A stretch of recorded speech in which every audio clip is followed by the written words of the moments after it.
प्रार्थना करेंगे क्या?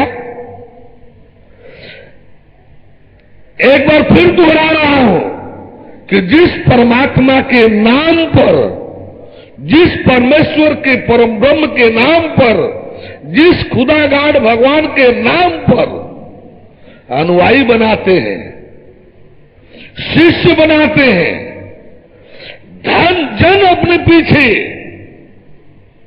इकट्ठा करते हैं, जमा करते हैं, सारे दुनिया में, देश में, दुनिया में शोहरत पाते हैं, उस परमात्मा परमेश्वर परम ब्रह्म और उनके तत्व ज्ञान के अस्तित्व की मर्यादा को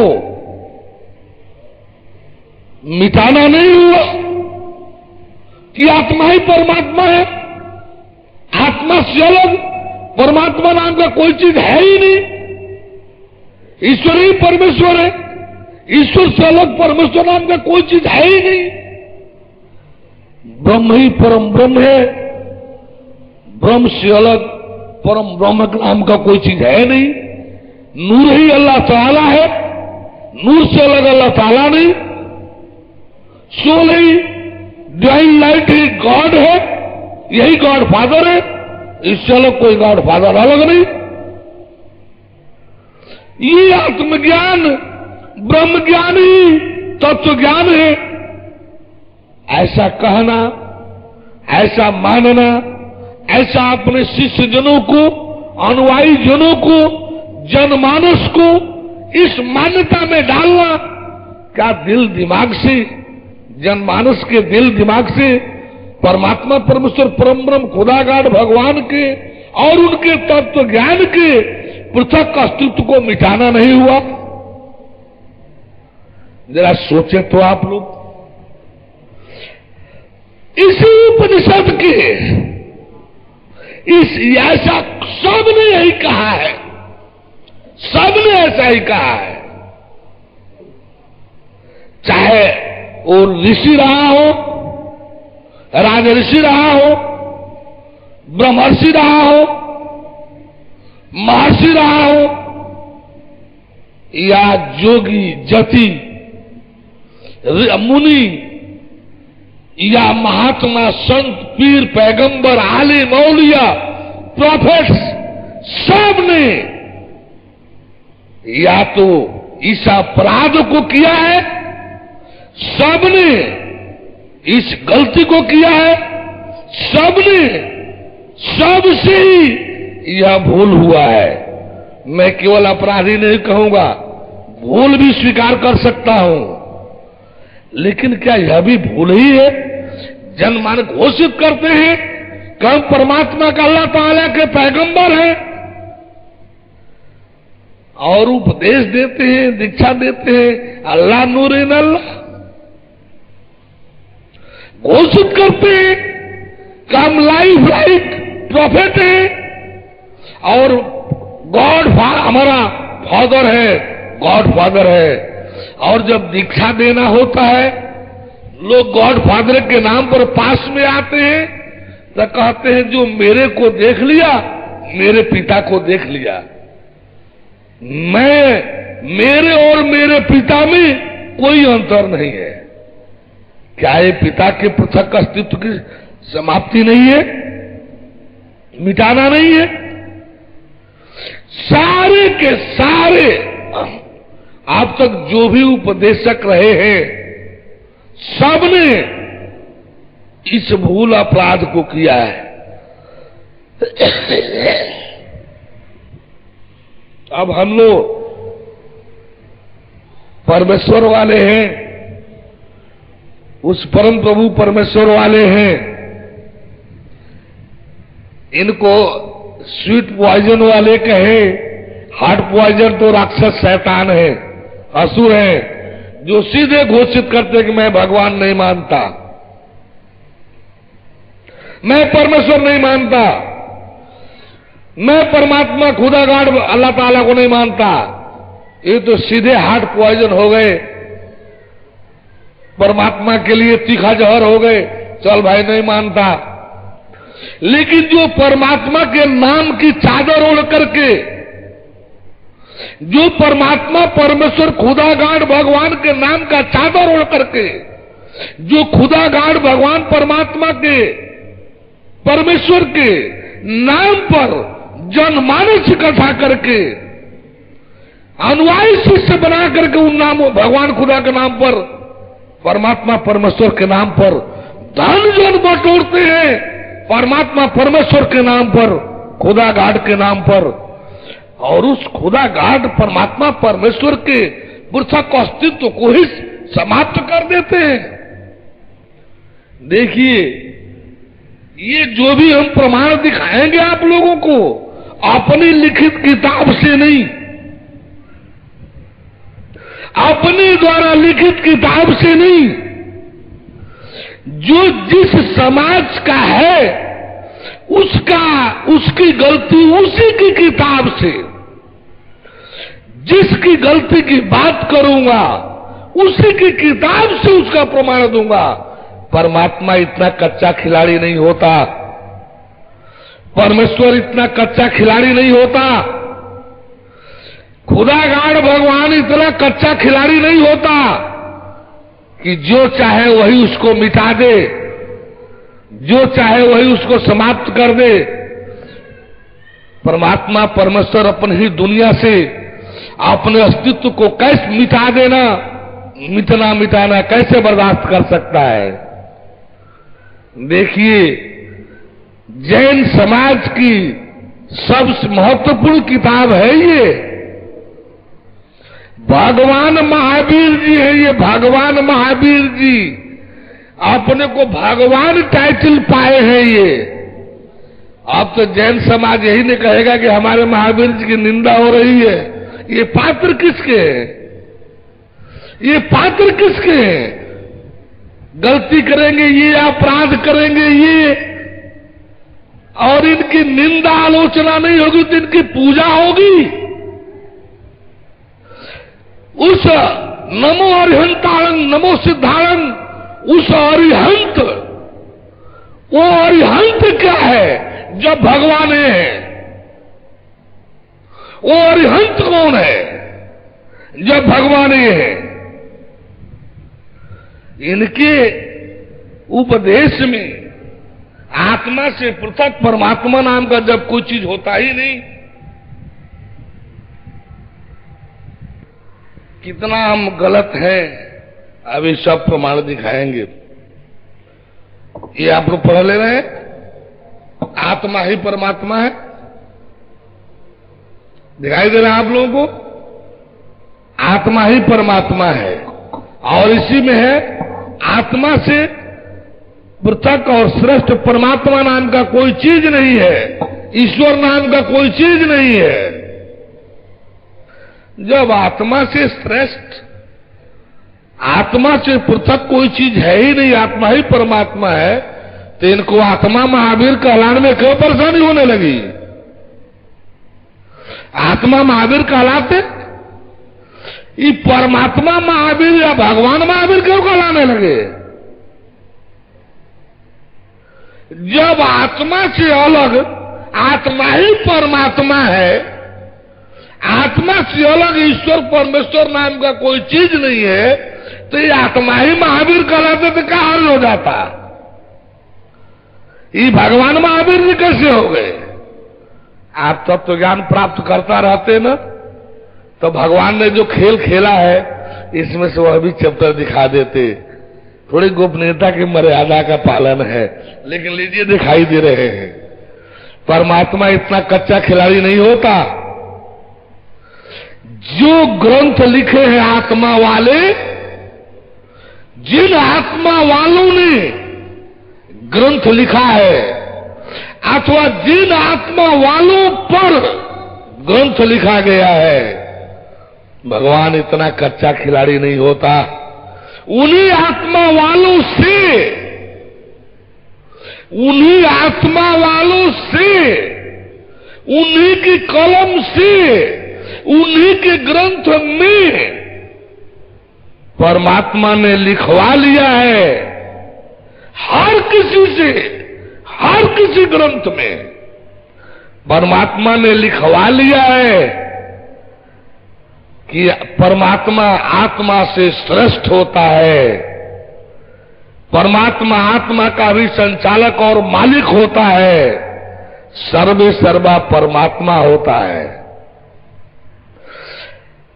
अपना अस्तित्व और अपना ज्ञान दोनों परमात्मा लिखवा लिया है हर किसी से, हर किसी ग्रंथ में। अपना अस्तित्व और अपना ज्ञान तत्व, अपना ज्ञान तत्व, ज्ञान सत्य, और ये भी लिखवा लिया है कि इसकी जानकारी परमात्मा परमेश्वर के सिवाय और किसी को भी नहीं होती। ये भी लिखवा लिया है कि सत्य को, तत्व को देखो तब स्वीकार करो, सत्य को, तत्व को देखो तब स्वीकार करो। जब सत्य और तत्व सामने होगा ना, तो ये आत्मा ईश्वर जी लोग बच्चा जैसे दिखाई देने लगेंगे, पैदा होते दिखाई देने लगेंगे। जब तत्व सामने होगा ना, जब परम सत्य सामने होगा ना, तो ये आत्मा ईश्वर ब्रह्म जी लोग, ये हंस जी लोग, ये पैदा होते हुए दिखाई देंगे लोग। ये आत्मा ईश्वर ब्रह्म, ये शिव शक्ति, ये आदि शक्ति, ये सब पैदा होते हुए दिखाई देने लगते हैं लोग। इसलिए परमेश्वर ने कहा कि तुम पहले तत्व को देखो, सत्य को देखो तब स्वीकार करो। आप देखिए, कहना तो थोड़ा सा इस छोटे मुंह से, ये उपनिषद है, गीता प्रेस का प्रकाशन है। ईशाद 9 उपनिषद है इसमें, जो वेद का ब्रह्म विद्या खंड है। कुल 108 उपनिषद हैं। उनमें सब में ये प्रमुख है 9, सबसे सब में ये 9 उपनिषद प्रमुख हैं। गीता की मां की टाइटल इन उपनिषदों को मिला है। इनको एक गीता की मां उपनिषद जो है, गीता की मां की टाइटल है इन उपनिषदों को। इसमें हर कोई हिंदू, सामान्य हिंदू ऋषि महर्षि संत महात्मा इसको नकारने की जल्दी हिम्मत नहीं कर सकते। अब ऐसे तो उछले छिछले कुछ बोल दे, स्वतंत्र है भाई, वाक्य स्वतंत्रता है, मौलिक अधिकार है, बोलने की स्वतंत्रता है, बोलने कुछ भी।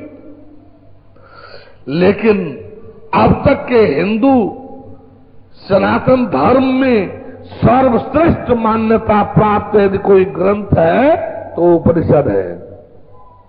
हमारी मान्यता नहीं, सनातन धर्म में रहने वाले हिंदू मान्यता में रहने वालों के लिए सर्वश्रेष्ठ यदि कोई ग्रंथ है तो उपनिषद है। और इस उपनिषद में ऐसे ऐसे जहर घोले गए हैं जिसमें बेचारे जीव तो तड़प तड़प करके पतन और विनाश को चले जाते हैं। एक तरफ उपनिषद की मान्यता देखता हूं कि इनकी मान्यता को आपके सामने न गिराऊं, तो दूसरी तरफ सत्य दिखाई देता है। यदि इनकी मान्यता हम स्वीकार करते हैं तो सत्य की मान्यता गिरती है, सत्य की मान्यता स्वीकार करूं तो इनका इसमें रहने वाले ब्रह्मर्षि जी लोगों की मान्यता मिट्टी में मिलती है। बड़ी विचित्र स्थिति है। सत्य सत्य हर कोई नहीं सह सकता। सत्य हर किसी को बर्दाश्त नहीं होता है। असत्य में जो जितना ही लिप्त है, असत्य में जो जितना ही चिपका है, उतना ही सत्य उसको कड़ू लगता है। असत्य में जहां जो जितना ही चिपका है, असत्य में झूठ में जो जहां जितना ही चिपका है, सत्य उसके लिए उतना ही कड़ू लगता है, उतना ही कटु लगता है, उतना ही तीखा लगता है। हमारा तो हर किसी से एक निवेदन है कि सत्य हमारा शौक तो है ही है, सत्य हमारा कर्तव्य भी है और सत्य हमारी मजबूरी भी है। सत्य बोलना हमारी मजबूरी भी है, क्योंकि सत्य के सिवाय, सत्य और सत्य ज्ञान के सिवाय हमारे पास दूसरा कुछ है ही नहीं। मैं बोलूंगा क्या? मेरे पास दूसरा कुछ है ही नहीं, मैं बोलूंगा क्या?